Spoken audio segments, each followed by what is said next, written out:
De retour sur ce plateau et bienvenue dans la revue de presse avec Émeric Okupeli. Mesdames, Messieurs, à nouveau, bonjour et bienvenue dans la revue de presse. C'est fait. Les partis politiques candidats aux élections législatives du 28 avril prochain connaissent désormais leur position sur le bulletin unique de vote. Voici le spécimen du bulletin unique, nous montre le quotidien Le Matinal.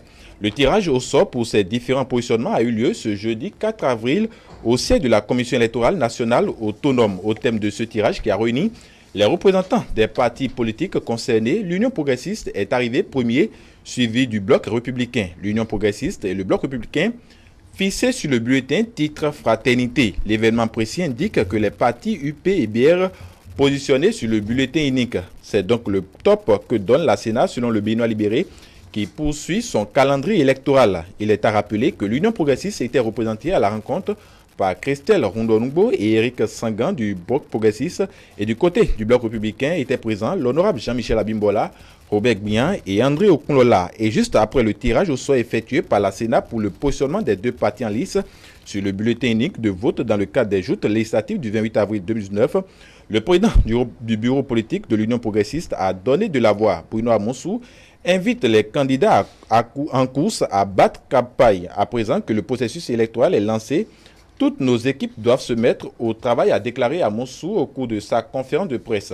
Bruno Amonsou envoie les apôtres du progressisme en mission, nous rapporte le potentiel. Le Béninois libéré nous informe plutôt que Amonsou envoie ses candidats vers les populations. Il a exhorté de vive voix les candidats à aller sur toute l'étendue du territoire national, expliquer les ambitions de l'Union progressiste aux populations. Le plus important, bien sûr, après avoir expliqué, c'est de dire aux populations qui nous sommes et ce que nous voulons pour le pays, renchérit-il. C'est donc à une mission d'explication que Bruno Amonsou envoie les candidats, nous renseigne le télégramme. Ça démarre chez les progressistes, placade le leader du jour. Amonsou et ses lieutenants ont invité la classe politique à construire la paix. Pour les ténors de l'Union progressiste, la paix ne doit pas être un mot, mais une culture. Pour les progressistes, il ne s'agira pas d'évangéliser sur la paix. Il s'agit plutôt de prendre les initiatives pour que la paix soit quelque chose de durable dans notre pays. Et le parti est en train d'œuvrer pour que le Bénin demeure un pays de paix, dévoile le renard de Diakotomé. L'actualité souligne que l'Union progressiste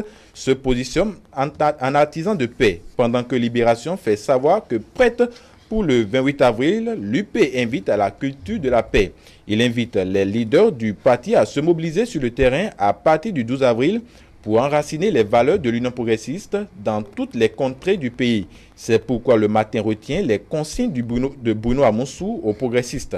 Par ailleurs, il demande aux militants de ne céder à aucune provocation comme le Matel Nord-Sud quotidien, mais de suivre le mot d'ordre pour conquérir le territoire. Ce n'est pas seulement l'Union progressiste qui appelle à la paix, les organisations de la société civile aussi en font leur lutte. C'est Fraternité qui écrit noir sur blanc que la plateforme des OSC appelle à la sauvegarde de la paix dans un contexte de crise du fait de la non-participation de l'opposition au scrutin. La société civile fustige mais joue la carte de non-violence. Les OSC prennent acte du contenu des communiqués issus de la rencontre des présidents d'institutions de la République le 1er avril et du Conseil des ministres du 3 avril et au regard des signes avant-coureurs de protestation, surtout dans la journée d'hier dans certaines localités. Le mot d'ordre de la plateforme est plus qu'évocateur. Sauvegardons l'essentiel, sauvegardons la paix. Notre Sud quotidien nous rapporte que les OSC appellent à la non-violence et au potentiel de conclure que les OSC répandent la paix dans tout le pays. Merci Émeric Okupeli pour la revue de presse.